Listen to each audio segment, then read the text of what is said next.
Are you ready? Yes. To jiggle low? Do a show? Right on. Yeah. Let's rock We it. got our hands up high, the feet down low, and that's the way we jiggle low. Jiggle low, jiggle low. Hey, Sebastian. Josh. You're supposed to say yeah. Yeah. Okay, never mind. Welcome to the PC Perspective Podcast. Today is episode 660, and we are recording live on January 19th, 2022. I'm going to be your host today, Josh Wallenrith. I will annoy the hell out of him, Jeremy Hellstrom. I will occasionally speak. But hey, we're going in reverse. Okay. Clock. What is the? I don't know what I'm saying. The inverse order. Contrapositive? Counterclockwise is what I was trying to say. Why This is not? why I can't host. I wanted you to bet cleanup though, so that's kind of what I was trying to jump in. But anyway, you go. I already went. Oh, okay. Oh yeah, I'm going to be Brett tonight, and I'm not going to annoy Josh. That's too late. You've all Okay, I'm going to annoy Josh. Okay, maybe we should work on this before. I mean, it's only like we've had 10 or 15 minutes of talking about it to figure things out, but obviously not important. You know what? If you'd like to subscribe to our email updates at PCPer.com/subscribe, you will be alerted to wonderful things like this, the live show, which is not edited, henceforth the live Content connotation. You will be alerted to this. Your email will not be sold to x10.com. Are they even around anymore? Good question. We never did make any money selling those emails to X10 anyway, so that's why we stopped. Yeah, so anyway. It's a live session. You can join in. You can join an IRC. You can join in the YouTube. You can join a Discord. We have all of the ways to communicate with each other. And it's so fantastic that you'll want to do it again and again and again. It's better than cats. Anyway, Josh, I think you're running the IRC right now. I don't have a link to that, so I actually took the original old IRC link off of the. We're just on Game Surge now, and channel #PCPer. We're there. We're growing back again. Some of the old regulars are coming back, and Jeremy's there. So that's that's a positive. I don't know what happened to the old one, but it's registered to me now, and we can go from there. Yep. IRC. It's not dying much.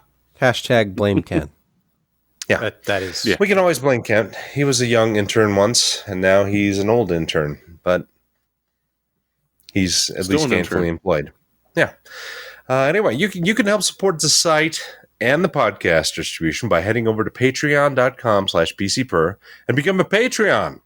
A patron on Patreon. A patron of the arts.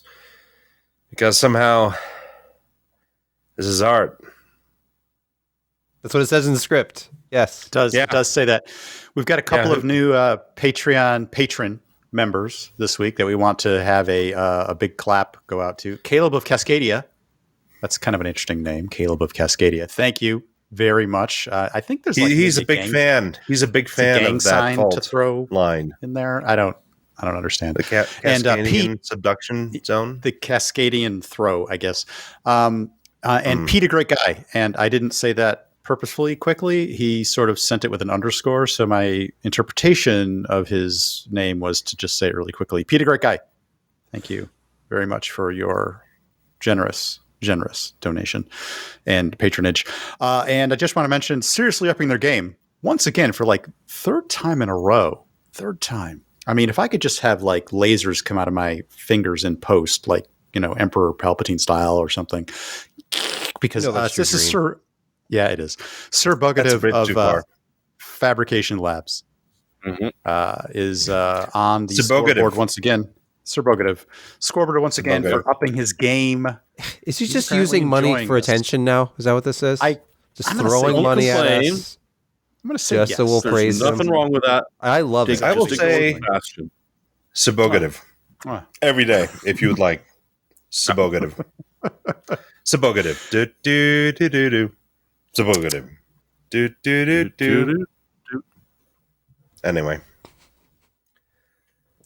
You know what? After all of that, now comes the most important time of the week. The time where my wife slams doors behind me and I wash out my face because it's way too bright here. Let's turn this down. A little better. Now you can see the motley color of my skin and my unhealthy reflection in anyway. Hence the unhealthiness. It's the burger of the week, and today was something of an interesting one that I've never. I hear that in certain religions you're not supposed to mix meat types in meals. Well, this just flies in the face of all of that. This burger, and it is a burger, there is a 1/4 pound patty below that chicken breast, which is then covered by 2 slices of American cheese, which is then covered by Thousand Island dressing, all squished in between sesame seed bun with nicely done fries. I don't know what this is called, but it's tasty and it's extremely filling. And I probably will only live about 5 years after this, and you may laugh now, but it's likely true. I really need to do something more with my life than eat burgers on Wednesday, especially ones that are covered with cheese and Thousand Island dressing and fried chicken breasts and ground beef. Amazing, though. It's just amazing. Fries. Yeah, wow. It was tasty. It went down very easily. I hear there are some stories and news that we should be talking about, and one in particular that dropped today and perhaps has not hit the note that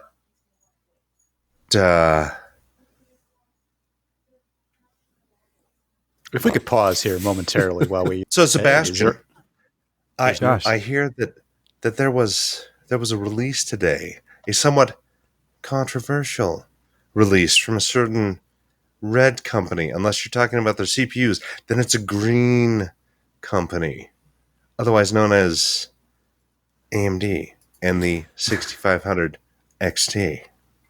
Hey, remember when the 5500 XT launched? I think it was like 3 years ago now, 2.5 years ago.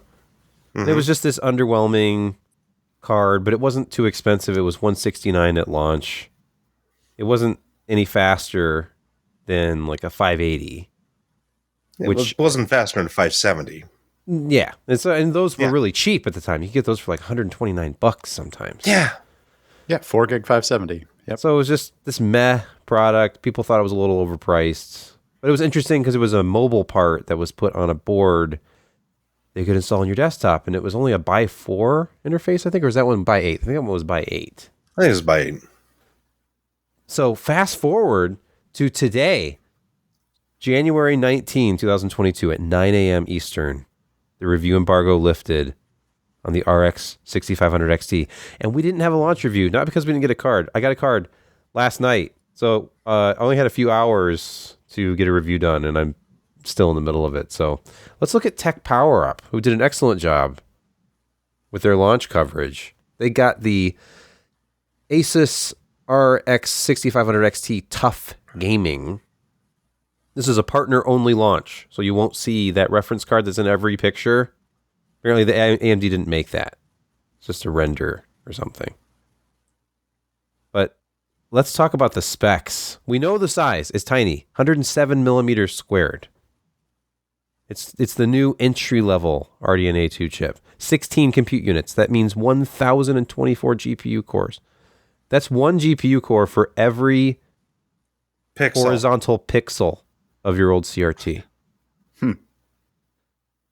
But here's the thing. The memory bus. It's 64-bit memory bus. Wait, in 2022? In 2022. 64-bit? Do you know the last time I saw 64-bit memory bus heralded as a positive? Oh no, before that. Yeah, 128-bit was kind of the go-to, but like that was S3 type stuff. Had a 64-bit bus. I mean, even like, a Voodoo Graphics had 2 buses, and I think they were 32-bit, so it was 64. But when you got to the Voodoo 2, then you had 3 chips, and you had a lot more bandwidth. Then it was EDO DRAM back in the day, but I think it was 32-bit for 3 chips. And then 128 was the minimum for like the Riva 128. Other cards of that genre, the Rage 128 from ATI, Banshee 128-bit, and then you had the original GeForce. I think it was 256-bit, and then they went to DDR on that as well. So yeah, it's been a while since 64-bit was considered a performant memory bus technology. That's the thing. Hampering the current generation of RDNA 2 cards is the memory bus width, which is 256 bits for the highest end cards, but that's made up for with the Infinity Cache, or else I don't think they'd be competitive. Infinity Cache was this brilliant fix for the problem of memory bandwidth. True, but they also had an enormous amount of clock speed on this particular card that they thought maybe would make up for it to some extent. Yeah, I mean, they've done amazing things to make a card with a 64-bit memory interface this good. And it has Infinity Cache, but it's only 16 megabytes. So, I mean, maybe that's enough, considering there's only 4 gigabytes of frame buffer. Yeah. So, and of course, with all of this power, they didn't see the need to put it on any more than a x4 PCIe 4. To me, this should have been one of those little half-height cards with like an adapter, so you could put it in a full size if you wanted to. GT 710. Yeah, like a 710, like a 1030, something like that. Something not too expensive to give you a display output. It has 2 of them. I mean, you could run 2 monitors off of this thing if you really wanted to. For $200. One's a DisplayPort and one's an HDMI. But they have a little chart here in the Tech Power Preview showing you launch pricing. And just to give you an idea, that's not really launch pricing. I think the 580 was less than 300 at launch, wasn't it? Maybe not. No, I think at launch it was, but it quickly went down to 179. But here it shows the 5500 XT at $350. It was 169 at launch. So I don't know. I guess that's real world pricing. Maybe. Yeah, because I've got a 2060 Super at $800 and a 5700 at $950. Yeah. So I guess this is the world we live in right now. So they're saying, hey, the 6500 XT is going to be $350 street price, even though the MSRP is $200. The card that Sapphire sent, that we are borrowing for the time being, has an MSRP of only $199. So we'll see if that's just Newegg Shuffle only, or if you'll ever see it for that anywhere. Yeah, but we live in an upside down world. Yeah, right now, and it's sad. I mean, because this doesn't perform any better. In fact, it probably performs a little worse in most things than a 5500 XT. It certainly performs worse than a 570 XT. And yeah, you could have picked up an RX 580 for $179. Well, not to mention when they had the fire sale of the Vega 56 for that would have been a good buy. How much was that? Did it go down to $250? Or was it less? I remember $279, but that was before any kind of rebate deals or anything. I think that was one of my picks of the week a couple years ago. Yeah. It probably was, but yeah, I think that went down to like $250. But that, those are the salad years of video card pricing, where you could actually pick something up for exceptionally dirt cheap and be able to just play games. And not only that, but still play games, because you had 8 gigs of frame buffer, so you could actually run things at high to ultra, depending on the title, as compared to 4 gigs, which you're stuck at 1080 medium, maybe high, depending on the application. And yeah, Infinity Cache helps. Yes, you do have GDDR6 running, at a fast speed at at 64-bit, and you have a core clock with the Infinity Cache at 2.8 gigahertz, which is pretty impressive for a GPU. But it's only just kind of nipping at that performance level. And at $199 in 2022, one would expect that kind of performance to be a $100 video card. And it just simply is not, because of factors of manufacturing, competitive landscape, crypto, all of these things. It's $199, and it's going to go higher for other partner cards, $259 and potentially above. We don't know yet. But the positive thing about this, if you absolutely do need a video card, you should be able to pick one up in the next month of one of these around what they consider MSRP. In theory, we haven't found this out yet for sure, but things are looking good in terms of supply. It's a tiny chip. It's like 107 millimeters square. I mean, this is one of the smallest GPUs that we've seen in ages. Isn't it a laptop part? Isn't it converted from a laptop? Well, I think it's essentially a mobile part, and it's going to be repurposed for that as well in the future. But for the time being, they are putting them out in desktop graphics and selling them as such, and people will buy them because desperation knows no bounds.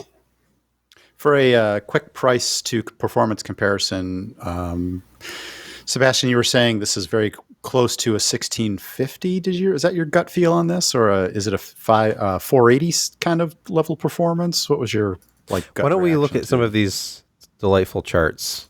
Okay, delightful. Here. It often sandwiches itself in between a 1650 and a 1650 Super. Wow, what a place And a to variety be! of What a time to be alive. Here's Assassin's Creed Valhalla, DirectX 12, and I don't know what settings they're using here. It doesn't say. I'm assuming medium, high. Highest detail settings. It's leading the pack. It's the bottom of the pack, but they put it at the top. Yeah, but it's the top of the chart. It's the top. Yes, it's the top worst performing card. Yes. So I'm impressed that they were comparing it against the 4 gigabyte versions of some of these cards, like the 4 gigabyte version of the RX 570, for example, which is. Oh, there is a 4 gigabyte 1650 Super. Huh. Yeah. So the 6500 XT in this game managed 27.5 FPS. Whereas an RX 570 4 gigabyte was about a frame per second faster. 1650 Super was a couple frames per second faster. The 1060 6 gigabyte was 33 FPS, so that's like 6 frames per second faster. Painful. It's painful. And then above that, the 5500 XT 4 gigabyte from a couple years ago, 34.3 FPS. So you can't just blame it on the frame buffer. The 5500 XT is faster with 4 gigabytes of memory, at least in this game. But I think you'll find this is kind of par for the course with this card. Grab another random game. Let's just see. Yeah, let's look at another game. There's Valhalla, and it doesn't scale particularly well. Yeah, let's not even look High at resolution. You don't want to play at high resolution. Can we not? Can All right, we not? let's look at Battlefield Far Cry, 5. Battlefield 5 or Far Cry. Yeah. Okay, Battlefield 5. Oh, look at that. Look at that. It's not as bad. Too bad. Yeah, often it'll sit right about there. So this is Frostbite 3. I think it's a little bit more optimized for AMD, right? 90 FPS is extremely playable. Yeah, 94 FPS. Yeah. And they use DX11. So I think this actually is pretty good for a DX11 1080 like medium to high gaming card actually, which has been. Yeah, but once you get to the higher resolutions, take a look at that on. Yeah, well, up to you. Because an older game. Okay, let's look at Far Cry 5. That's an older game. Yep. And that's DX11. And here it is. It's not at the bottom anymore. 82.6 FPS. And that is much faster than an RX 570. That's only 64 FPS. It's closing in on that RX 5500, though. Yeah, it's still below an RX 5500 XT. Yeah, but that was all right. Forget I said that. Yeah, a couple of years later, it's slower than the card that was cheaper at launch. It kind of blows my mind. It doesn't scale with resolution as well. It doesn't have the memory bandwidth. It's just the wrong way. I don't know if I know what to look at here. Red games Dead that I usually Metro. test, I'm looking at just out of curiosity. Metro. Exodus. Here it is, just above a 1650 Super, actually. So it's getting about a frame per second, a little bit less than a frame per second, more than a 1650 Super.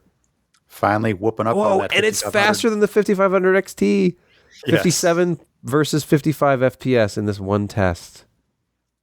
Wow. It can beat an RX 580 and a 5500 XT. Just pick the right game. Yep, that's all. So, yeah, it's a little underwhelming. Oh, and there's also no video codec support, I guess. I don't know. It doesn't. It has limited encode, and it doesn't support AV1 decode. No AV1, and a couple other things. Yeah. So I mean, they've chopped this chip down and the bus tremendously, and the bus, but of course, but they took a lot of features out, and this is also a workstation card chip, which is interesting, but it's what AMD is doing. But yeah, they cut a lot of things out to get that die size down, and this is the first 6 nanometer graphics card. Well, second, there's a different one there. I can't remember the MI something being used in like the Frontier supercomputer.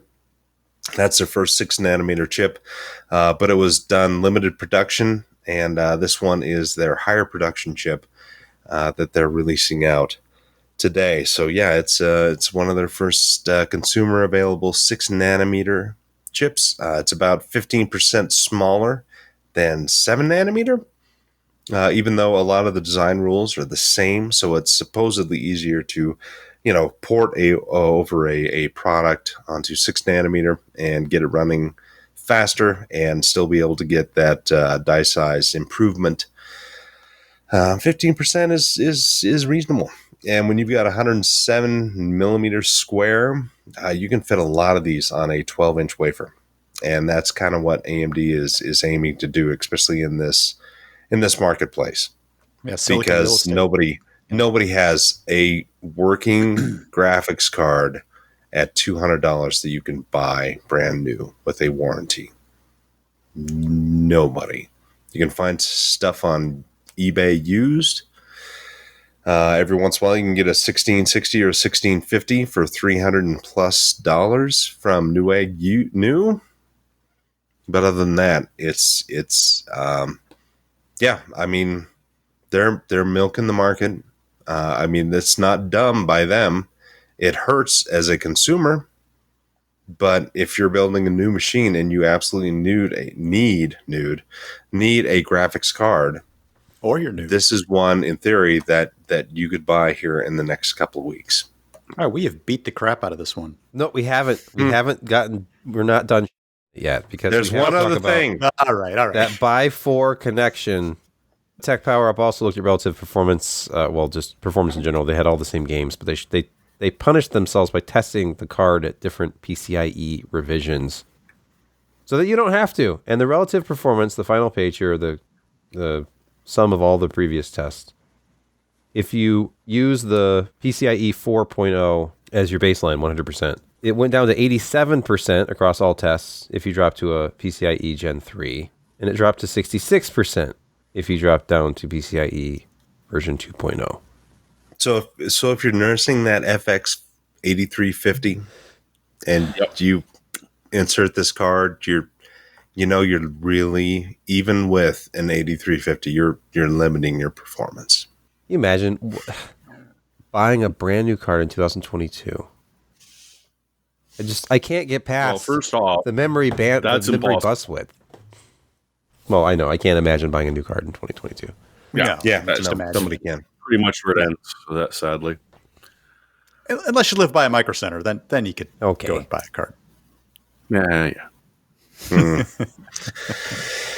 So anyway, moving along, I hear that Microsoft is snapping up yet another major studio / developer / publisher.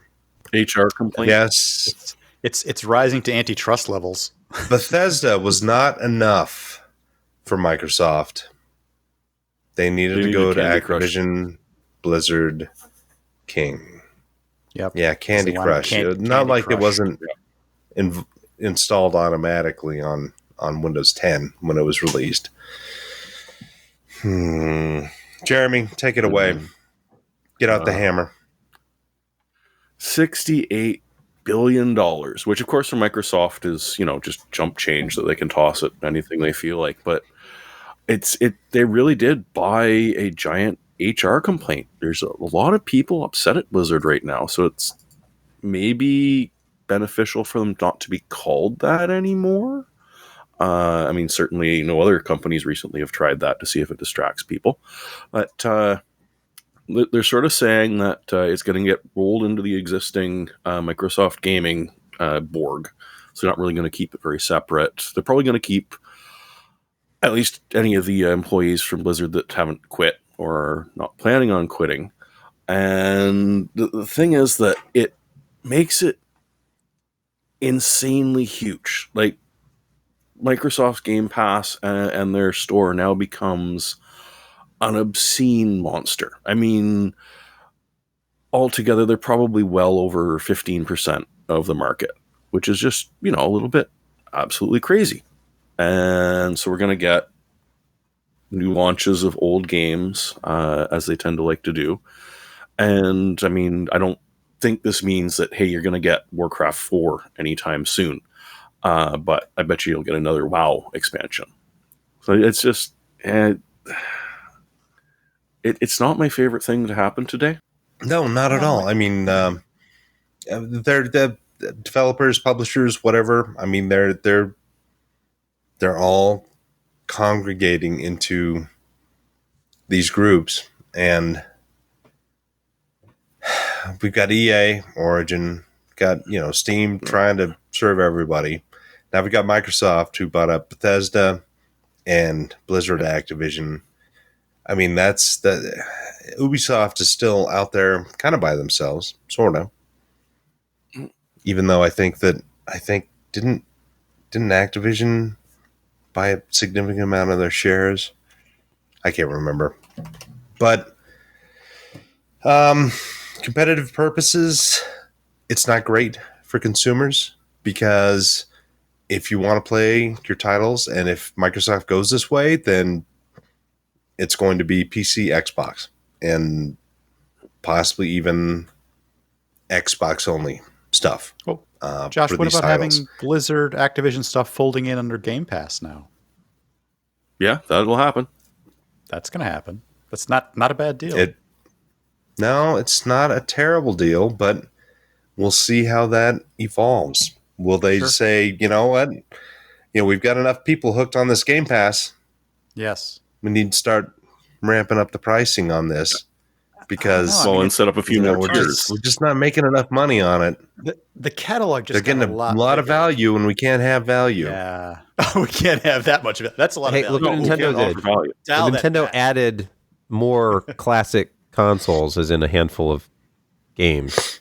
That service skyrocketed in price. So if you want everything, you're paying a lot more than the original monthly price or annual price. It was like $20 a year, and now it's up to like $60. So they've tripled it. Tiered pricing. That's what I'm expecting. Okay, especially for the WoW, because you want to play more than 100 hours a month. That makes sense for WoW. Yep. Yeah, I bet that's going to happen. Yeah. That's MBAs get in charge of things, and they ruin everything. As far as I'm concerned, MBAs, they're the worst. They try to actually maximize everything, and they end up pushing away more consumers, and then they try to maximize more, which only means raising prices for the people who are still left. So it's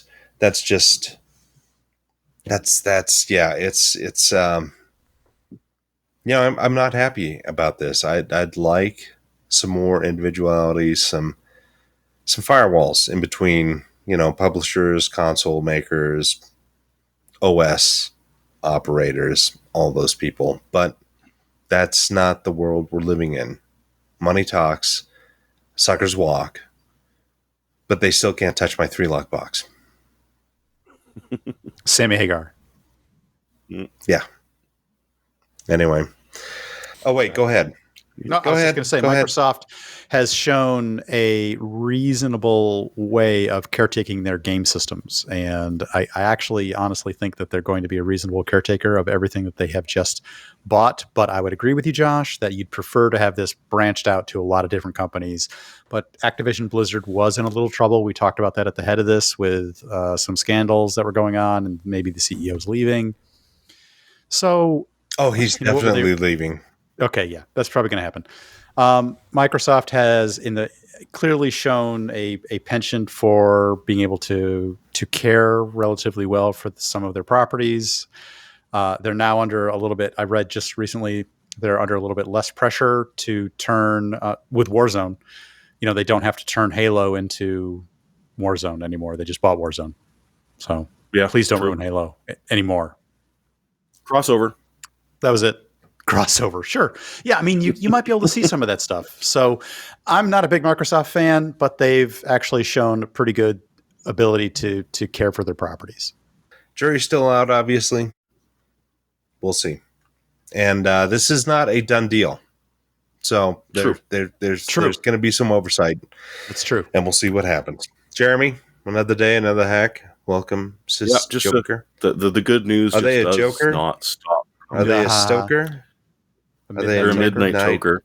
Joker? Oh. Obviously, I listen to different music. Anyway, go ahead. So this is a remote access Trojan that was spotted by some security researchers that were just trying to monitor some odd traffic that was happening on a fairly major server.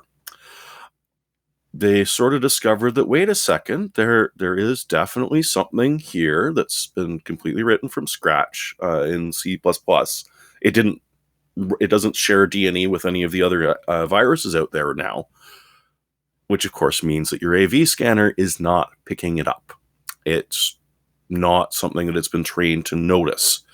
So when they were looking at it, the command and control servers they've managed to get into it to sort of figure out, okay, where's the server coming from? Oh, it's referencing an encrypted Google Doc, which was then referencing a different command and control server, which changed 4 times while they were investigating it. So it's obviously it's being actively monitored as well. So then they started seeing, okay, well, what else can this do? And this is the most wonderful part about it, is that this will run on an Apple. This will run on a Linux machine. This will run on a Windows machine. It runs on just about everything. And while I do tend to support multi-platform support, in this case, I'm definitely making an exception because that's kind of a little bit terrifying. So they're working on it. Virus Total has been alerted to this, and they're trying to figure out how to track it and get it to pop up. The good news is that anything that's this sort of well-designed and that closely monitored is probably targeted. They're going to be going after specific servers, specific places. That's not to say you aren't going to end up with it because you hooked up to one of them. But the chance of it just sort of randomly appearing on your machine are fairly low, which I guess is about the only good thing about this. Wow, it doesn't suck as hard as it could. That's great. Yeah. It's 2022, fellas. This is our silver lining. It could suck worse. Could be worse. Could be raining. This could be Log4j, but it's not. AMD and Samsung have revealed the Exynos 2200. It is a ARM-based processor with RDNA2.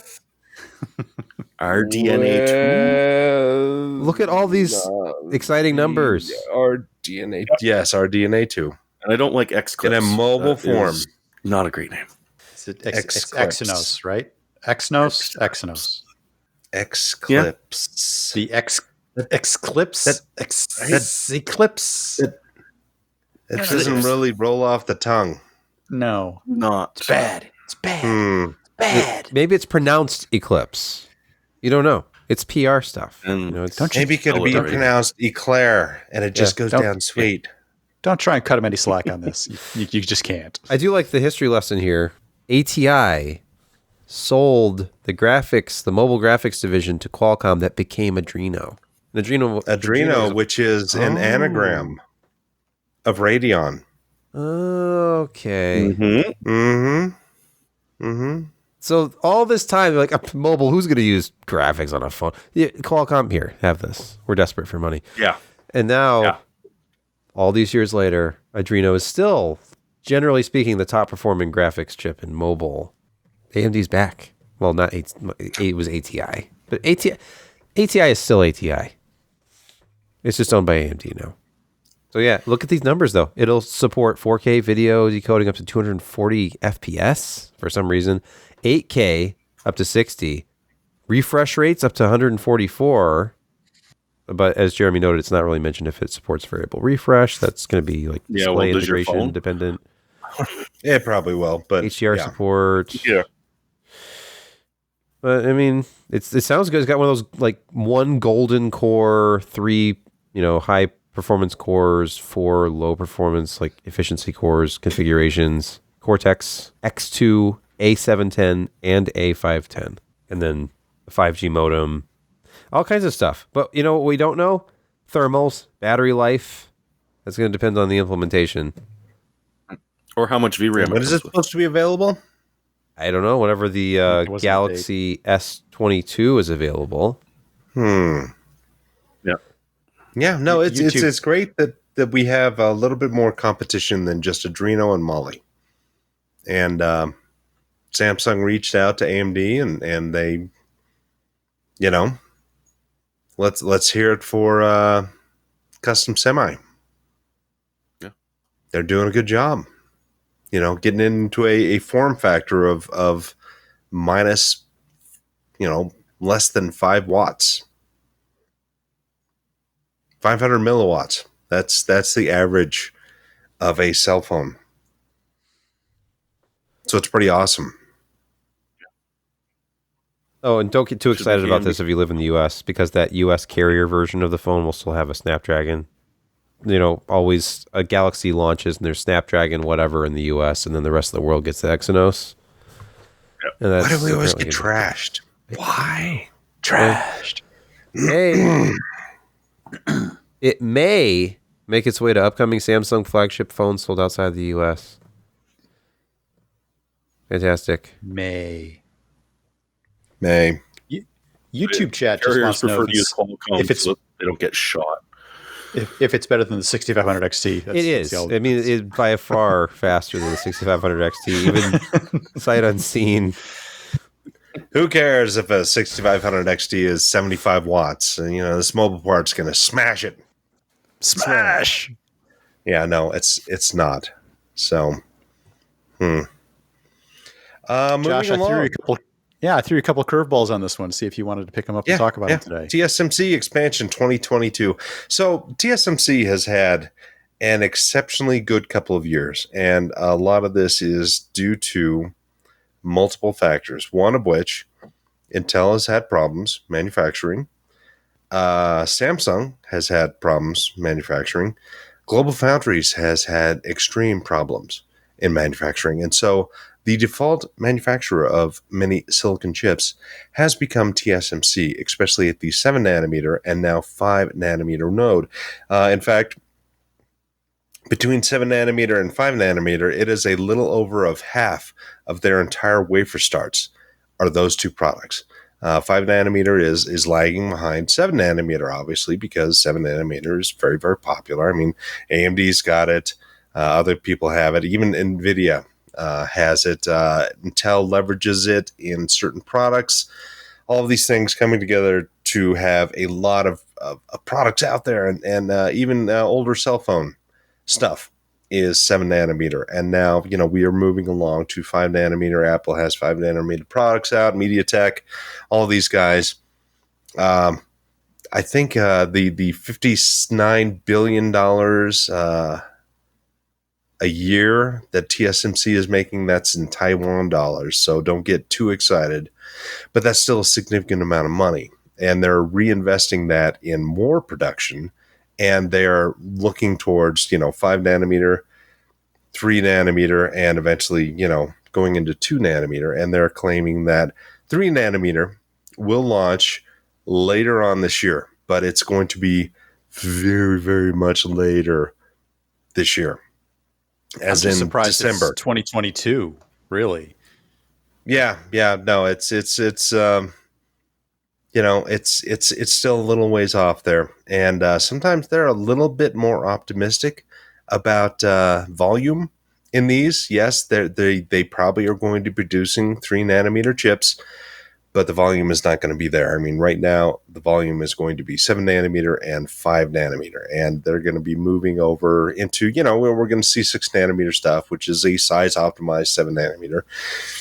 5 nanometer is more of the next generation process that we're going to see more guys go over. AMD, graphics people, probably NVIDIA as well. They haven't had great luck with Samsung with their 8 nanometer, with our current stuff. It's going to be interesting to see. TSMC is ramping up. They've spent a tremendous amount of money on expansion of their fabs, and we're going to see that in places like Arizona, possibly in Europe. Obviously Taiwan, and I don't know if they have any fabs in China or not. It's a iffy subject, but anyway, if they do, they're going to be. Yeah, I think they do, but it's they're older nodes that they do just because of treaties and security and things like that. So for right now, Formosa, aka Taiwan, what? Remember the water issue they were having in Taiwan? It seems like, how could they continue to expand their production? Yeah, it's the rainy season now. So okay, so they don't care. It's fine. Never mind. Yeah. All right. Yeah. We've got cyclones and whatnot, going over there. And so water is not as big a deal at this time that I'm aware of. But, eventually dry season does come along, and manufacturing is going to suffer because of it, because fabrication requires a lot of water, which is very strange why they're building fabs in Arizona. There you go. That's what I was going to ask next. I mean, the Colorado River only has so many water rights that you can extract, and it's you got to do some recycling, you got to do other things to do that, to get it all going right. But places like Upper New York, they don't really have a water problem. I mean, Malta is surrounded by lakes and stuff, so it's not as big of a deal there. And they've got the rainfall, and they got the big rivers, and I mean, they're right by the Hudson, so that's not as big of a deal as being in Arizona, which isn't constant drought. But I could wash my chips in it.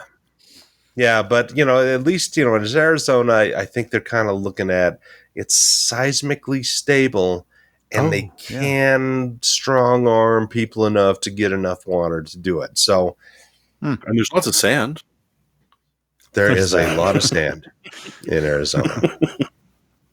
So, TSMC, they are taking full advantage of the situation in pandemic, the drop off of manufacturing from their competitors, namely Samsung and Global Foundries. Intel is having problems. Intel is leveraging TSMC for certain parts, and they're running with it. And they don't see wafer orders declining anytime soon through 2022. And from what we see with automotive, graphics, CPUs, whatever, they're not going away anytime soon, and they're going to be full up, and they will be a force moving forward just because of they made some right decisions at the right time, especially with their 7 nanometer and then going on to 5. They've done a lot of good things, and they're reaping the benefits, and they will be a factor from here on out because all orders go through TSMC for pretty much everything. And maybe maybe additional capacity here in 2022 to alleviate some of this horrible shortage in automotive and consumer electronics and CPUs and certain amount. GPUs, and I'm hopeful. That was but other takeaways. guys are going to be catching up too and taking up some slack. I know Global Foundries is working on it, Samsung's working on it, and Intel obviously they're constantly trying to make themselves a foundry for third parties, but that doesn't always work. But in the long run, these other guys are offering products that will fit the niche of some of these automotive, and I mean that's the big one right now is automotive stuff. So. They don't necessarily have to be cutting edge process technology. They just need the wafer starts, and they're going to get them this year. Automotive tends to prefer the big fabs or the big older processes because they're nodes and reliable. Yeah. So it might and easier to cool. Easier to cool. They're in hostile environments, so that makes sense. Yeah. Well, anyway, it's all how you use it. It's not a moonshot, man. No, it is not. No, it's more will there be an NVIDIA CPU? Well, there already is an NVIDIA CPU. I mean, they've had their Denver stuff out there, and I mean, we've seen it with their Shield technologies. But apparently, NVIDIA Isreal is hiring a tremendous amount of people for next-gen CPU development. Now, interestingly enough, remember, Banias from Intel, wasn't that initially developed at Intel Israel? There are a lot of CPU engineers, electrical engineers in Israel looking for work, and they have a higher education system there. At they're a lot of students looking for options, and it seems like NVIDIA is the latest to leverage this group of people. And currently, they employ 2,800, and they're hiring hundreds more for CPU R&D. But don't worry, what was the guy's name? Muli from Intel. He was the big biased guy. Muli. He then went quickly up the ranks, and then he's like, "Screw this, I'm out of here," and he left after the Ultrabook introduction. He was on stage trying to drive, but it wasn't driving. Muli Eden. Anyway, so it's they're leveraging a design group, and apparently they're moving more into CPUs. So whether this be ARM based, which probably is, it's good to have multiple design groups working off each other and bringing new ideas into the fold. ARM has certainly done that with multiple groups in Cambridge and in France and in Norway and in Austin. So, cross-pollination of ideas, and they're moving forward. Jeremy, what supply chain shortage? No.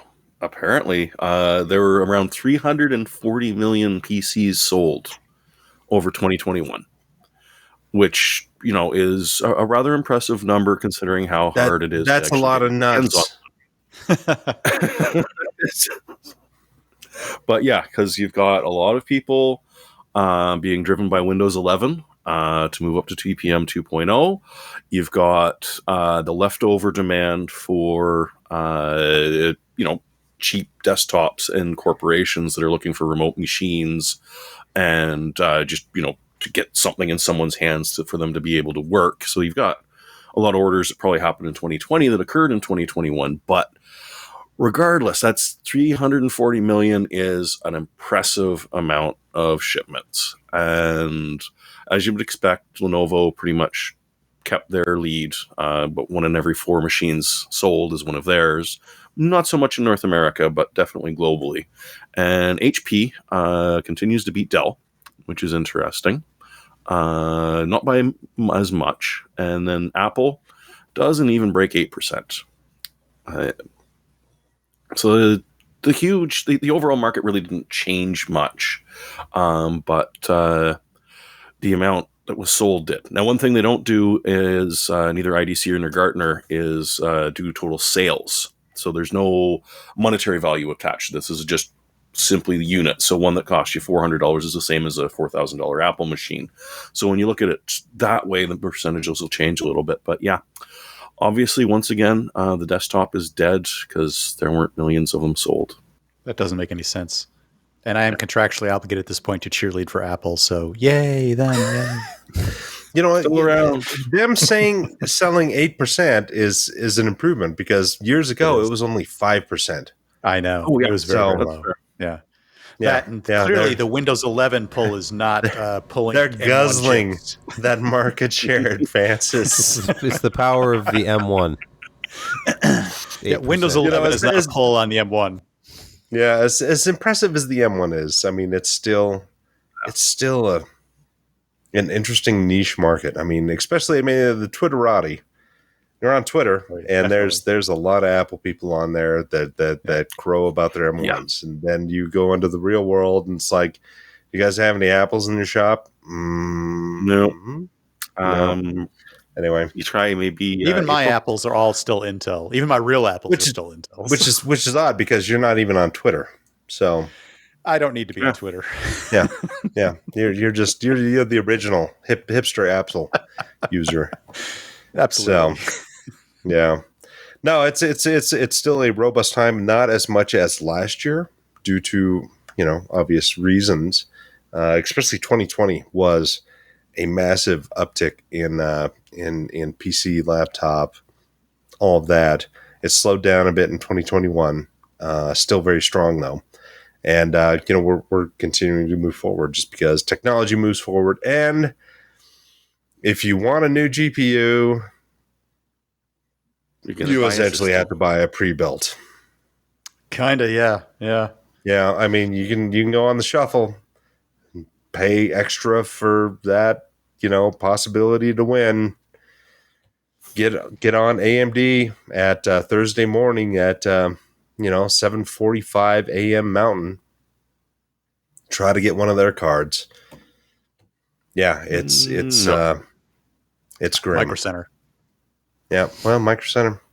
It's. You're only going to pay 2x. That's Micro Center's tagline. You're only going to pay 2x. What? I'm not joking. What? Sebastian is not amused. I mean, look at him. He's got the orange muffs just glow. Yes, brighter when you. He's got the visage of displeasure about him. Yes. Let's do game update. Quick hits. Microsoft discontinues all Xbox One consoles. Oh, you're X-boned. Oh, looking for a cheap outlet on the Microsoft Xbox? Not going to have it anymore. Yeah. I got to admit, for a media player and basic games, the Xbox Series S was a solid product. Mm-hmm. And, I can't remember if it could play 4K. I think it could. I think the S could. Blu-ray 4K. And then the Series X, up that to 4K, HDR, whatever. These were great consoles, and especially consider the jump from the Xbox 360 with the red ring of death and the issues they had with heat and solder balls. This was a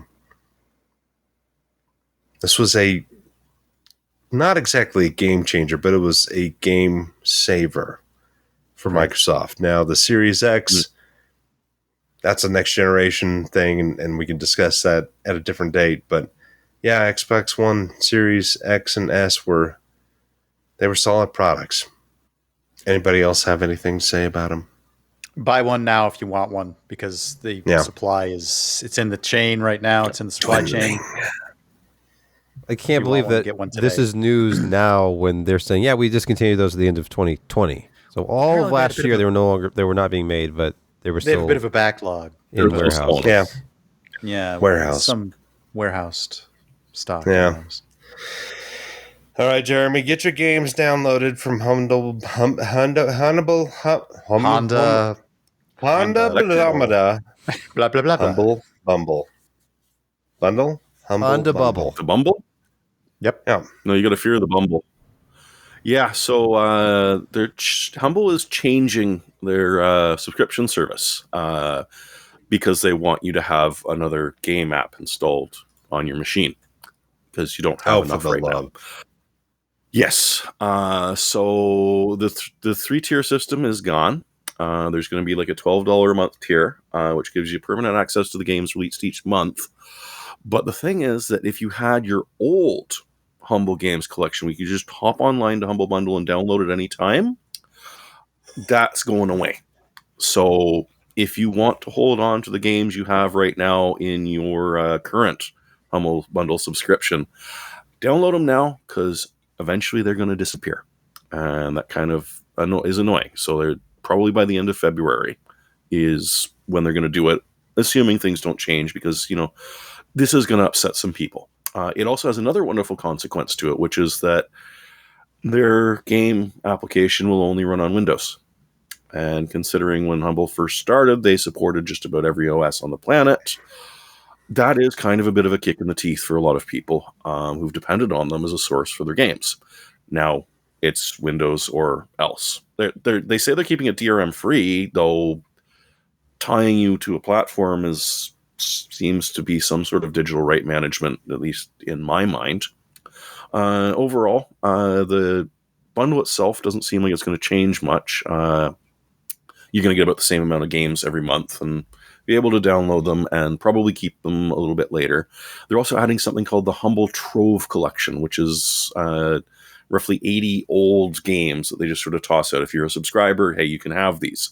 And so that's actually going to stay, and they say that they're going to make it with more recent titles. But as to exactly what that's going to be, we don't know. They've mentioned like Wizard of Legend and Void Bastards and a couple of others, which, you may have heard of them before, you may not have. So yeah, I'm interested to see just what the feedback is going to be, because I have a feeling that a lot of their subscribers are going to be at least a little bit annoyed by this. And, just dropping Linux support and Apple support is just, it's baffling just to tie you to a launcher. Right? Port the launcher to the other operating systems is that freaking hard. Because, I've got Steam, World of Tanks, Warships, Ubisoft, GOG Galaxy, Game Center, Amazon Games, Origin, Rockstar launcher. Oh man, that's a lot. I thought GOG would rule them all one day, but no. I had high hopes. I really Battle.net. Minecraft. Minecraft launcher. Epic Games is going to rule the world. I mean, they just keep giving you free games. So yeah, they're going to keep on giving free games, buying all these exclusives. Pretty sure. Someday they'll make money. I missed Prey. I was pissed. I wanted to play that one. No, it's a freebie. Maybe it'll come back around again. Who knows? Prey was free. I missed that. Yep. Yeah. I missed that too. Yep. I missed it. That's how I got it. In December. You got it? Yeah. Bastard. Jeremy did. This wasn't a horrible game. Jeremy's got his fingers on the pulse of free software. So if you ever need to get free software, Jeremy. Well, you can at us, Jeremy. Let us know. Yeah, I got the Tomb Raider games, and those were free. Right I got the Tomb Raider ones. Yeah, I decided not to. Having never played a single one of them before, I figured. Yeah, well, the least I can do is put it in my library and not play it. Of the Sky. What in the hell is this? So, a lot of people were complaining about Subnautica and they couldn't deal with the fact that you're going down into the depths and there's darkness and, that's sort of terrifying. Creatures. So they made one for acrophobes. So now you're going to be flying around in the skies. Acrophobes. Right. Oh, all right. But I guess agoraphobes as well. Canadians speak. But open spaces would get you in either of these games. But it looks like the sort of Subnautica style craft and survival game as opposed to like one of the hardcore ones like Rust or that where you're spending a lot of time. It says it's going to have about a 30-hour campaign, and the shots show some familiar stuff like running around and scanning stuff and disassembling various pieces of your surroundings, assumedly so that you can build new doohickeys, because you get your own airship to tootle around in, which of course, is going to be upgraded as you're playing. It looks relatively pretty. And it's going to have at least some little bit of a story to it. But yeah, and they're, hey, look, it's a brand new virus, or Looks disassemble like a door or stairway. It's not just flying. A lot of walking involved here. Yeah, they'll be walking. Well, there's walking in Subnautica too. That's true. So yeah, there's very little about it right now. It does look very, very similar though. So should be interesting when it comes out. Cool. Well, it's nice. We have an actual review. A review done by the only person who ever writes anything for this site, namely Sebastian Cornelius Peak. Yeah. Not many people know that my middle name is actually Cornelius. And they do now. Everybody knows now. And your social security number is... Yes. That is correct. If you're right, you win a prize. My identity. Yeah. I thought you said and it was all a prize. the debt Yeah, I know. I was going to say. that is bundled with it. Not much of a prize.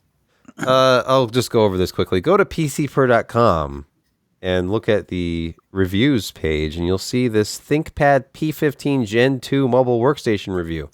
This is big. It's a big 15.6-inch laptop. It's thick. It's not ashamed of it. It's big and it's beautiful. It's 6 1/3 pounds of computer. It's got the highest end NVIDIA RTX A5000 mobile workstation GPU in it. That is one model higher than the A4000 if you're keeping score at home. And it has a price tag to match. If you spec this one out as this one is equipped, let me find where I put the price here. It is at CDW right now for $5,381.99. Josh, this is a mobile workstation. This isn't just a laptop computer. Josh, drink. Got an M1 in it? It doesn't need an M1. You could spend Guess I have thousands one on in an it. Apple MacBook. Jeremy, I'm insulted. You should be. Or you could buy this. And it has ports galore. It's got. You know what? I will point out one thing about the design of these things that I don't particularly like. Look how many vents there are on the bottom. This thing relies on airflow from the bottom, and it has these like 2 side vents as well to exhaust warm air. But you'll choke this thing out if you actually put it on your lap. So don't do that. You need to put this on a table. And in fact, if you're doing any serious work, you wouldn't want it on your lap anyway. I'll skip past stuff like how the display looks to me and the anti-glare coating and blah, blah, blah. You can expand. Actually, a lot of expansion, though, I will mention.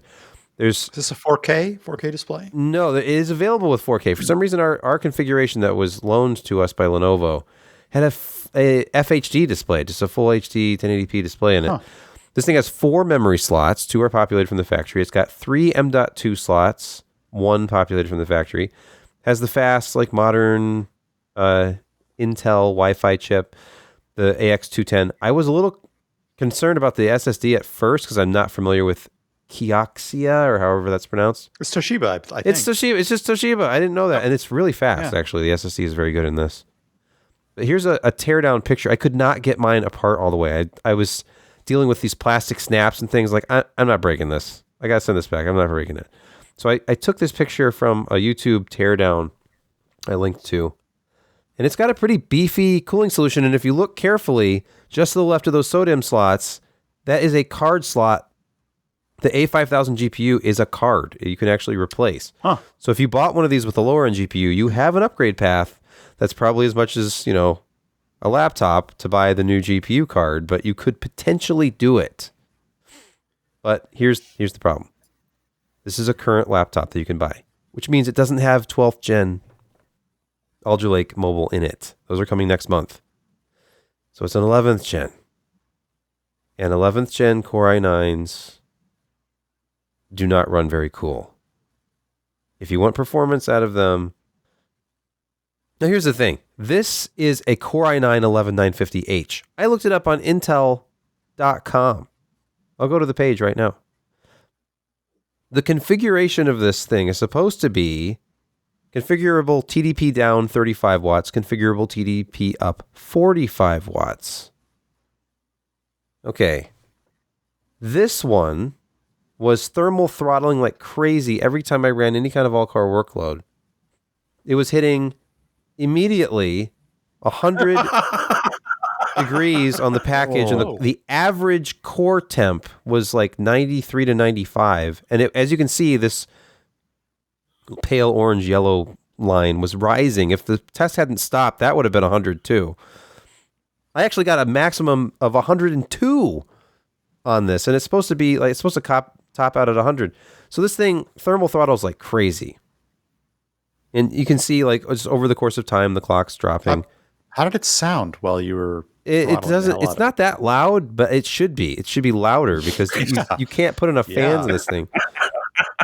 So here's another test. I didn't finish this. I was doing I had done some video capture of a capture card review I'm working on, and I was trying to convert it because you can't import MKV into DaVinci Resolve with, I don't know if there's some plugin, but I need to convert it to MP4. And immediately, if you look down here, it was hitting 101, 102 degrees. But look at the package power, 63.5 watts. What's going on here? This is supposed to be a 45 watt configured up. The PL1 on this is 66 watts. PL2 is 109. That's normal. That's just a few seconds. You could really warm a nice cup of coffee. This thing gets CPU. so hot. Yeah.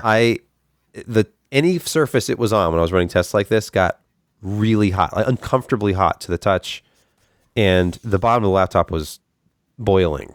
I did not do any skin temperature. I should have with an IR thermometer, but it gets really hot. You'd be in the hospital now if you were running it on your lap. And I went into the BIOS. I'm thinking, maybe this is configurable. There's a CPU settings page in the BIOS, the system setup, and there's one option on the entire white screen, and it's just a toggle for hyperthreading on or off. Huh. Under the power settings, though, I mentioned here, there was one called Adaptive Thermal Management, and you could choose maximize performance. Balance was another option. It was set to balance on battery by default. Maximize performance for AC. That's what you would expect. You could put it on balance for AC power and not get this as bad. There's even a cool and quiet on lap option, which is left off. Sure. That's why it was so warm.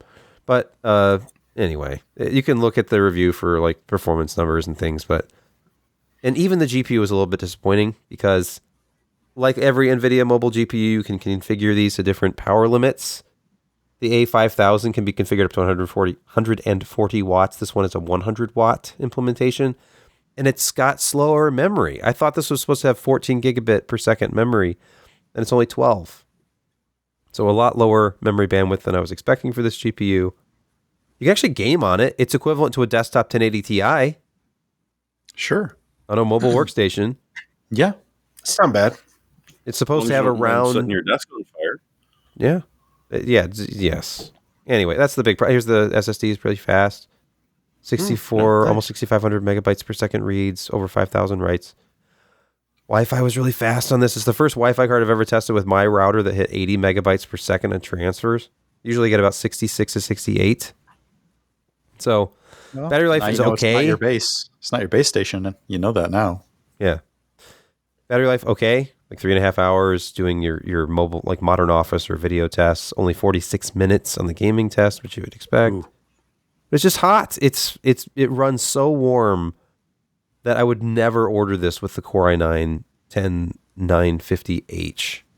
It's ridiculous. 65 watt implementation. What's going on, guys? 45 watts max. That's my review. I can see that. Just because of the way that my job would handle that.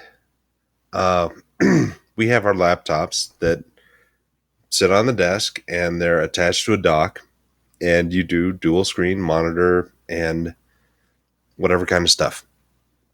You probably wouldn't care how hot it got in that situation, because I think this is kind of what, I'm not trying to suck up to Lenovo, but I see the use case scenario that we have with my regular job, not this place, is, you have a laptop that you plug into a dock, and then you take that home and you plug it into a power supply and you have it sitting on your desk. And most people don't even take their laptops home, but it's just, sometimes the job requires you to be able to be a little bit more mobile. And so in this case, you can kind of see a use case where it doesn't matter. Good or bad, it's kind of the modern workplace. People would rather have a laptop that they ignore for 95% of the time, but when they need to take it somewhere, it's there, as compared to just having a desktop box, which will suck 300 watts of power. I don't know. It's not a great solution. It's not for everyone, but it's certainly one where you really have to look at your work case scenario. Am I out of line here, or is that? I don't think so. This one only pulled 200 watts from the wall. Yeah, so there's that. Crazy stuff. Well, it's cool that you got the ability to review this laptop. It's nice, and go read that up. Look at the screen. Look at all the ergonomics. Look at that. How'd you like the keyboard? It's a ThinkPad.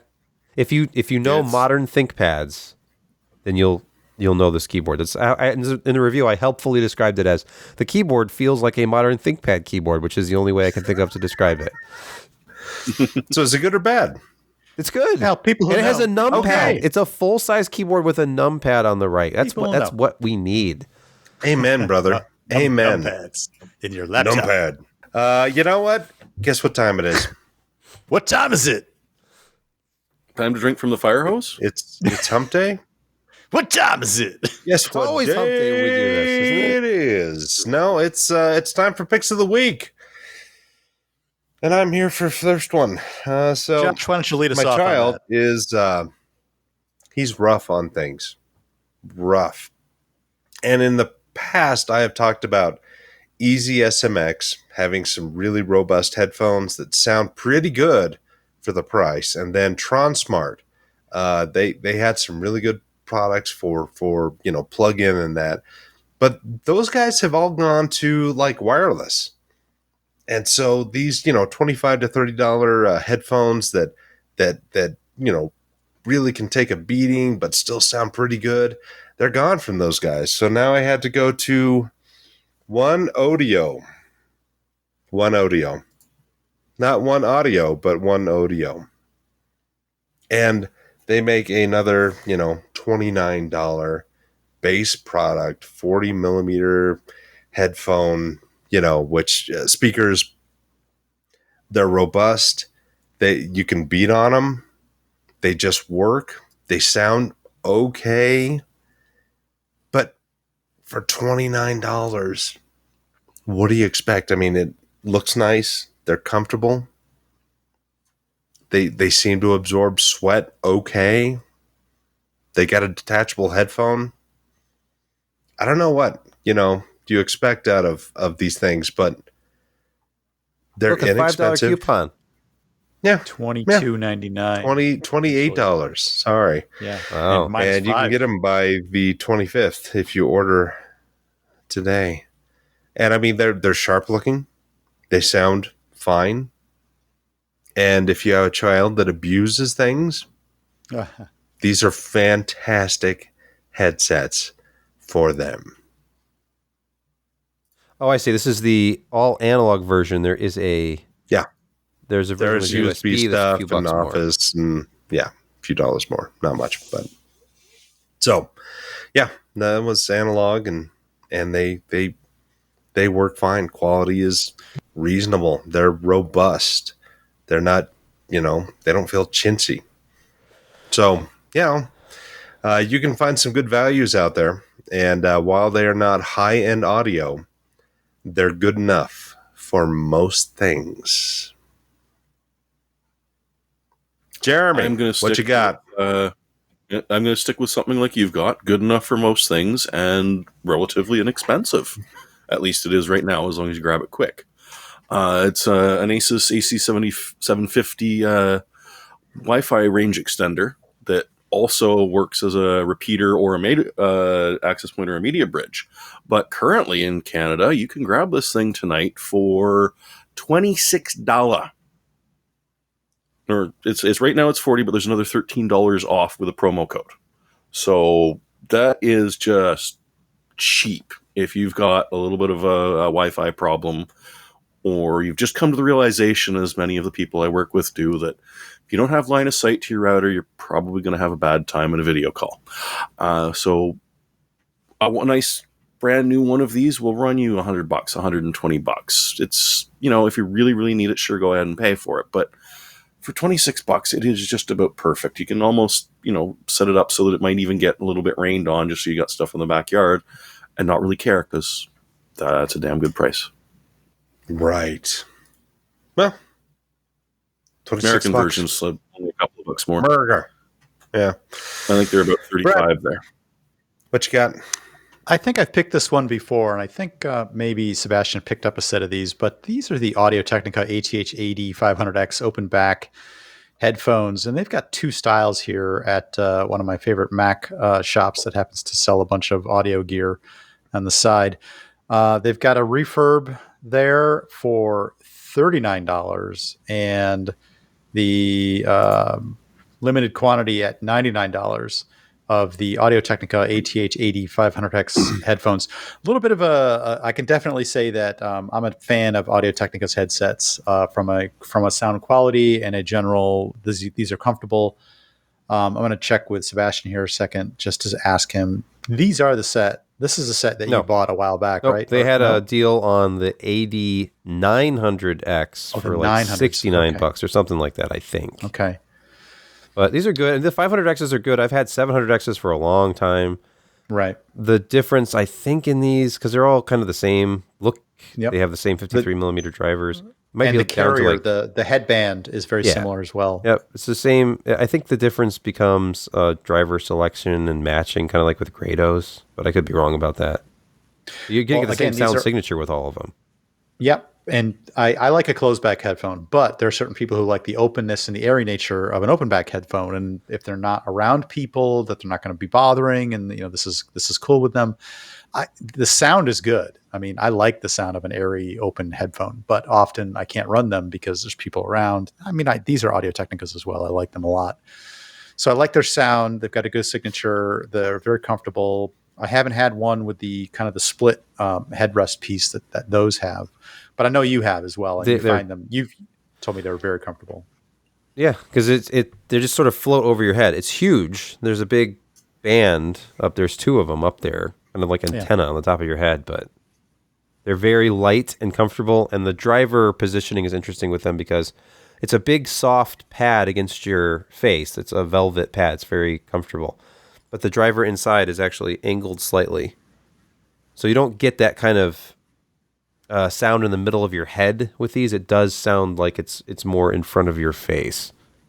So it is a little bit closer. Between the fact that they're angled drivers and open back, they do sound a little bit more like speakers in the room than just a pair of headphones. That's why I've always liked the open back, but I can't often wear them because, you get a lot of sound leakage, of course. Yeah. And you've got a rowdy household. I mean, those kids are jumping on the beds all the time. So it's awful. Constantly. And plus he likes that slam and bass. You're not going to get that with these. You're not going to get that with these. That light, airy sound. You get a good stage. Very good stage. Very open. Yeah. But anyway, at the refurb price of $39 is a real steal for these. So the $99 maybe a little high. I know I'm a subscriber to their mailing list. I believe the $99 one is $69 if you're a subscriber. But either way, take a look at these if you need a set of higher quality headphones. No mic, but you can always get a mic or get a cord with a mic built in. I converted, this one to have a mic. Oh, I see. I don't use it, but I use this one. But I'm looking at Amazon. It's $79 on Amazon for the 8500Xs. So it is cheaper. It is to get the refurb by far. They have good deals on refurbished stuff at OWC. And the one that I bought, by the way, was a factory refurb. It came in an Audio-Technica box and everything. Yeah, I think that's what they're nice. selling. I think they're selling factory reverbs there. Good deal at $40. Yeah, it is. High quality headphones. Gotta love them. Sebastian, do you have a pick? No. This has been the PC Perspective Podcast, episode number 660. We thank you for your patronage, and we hope that you have a fabulous week. And join us yet again next week for 661, if we all survive that long.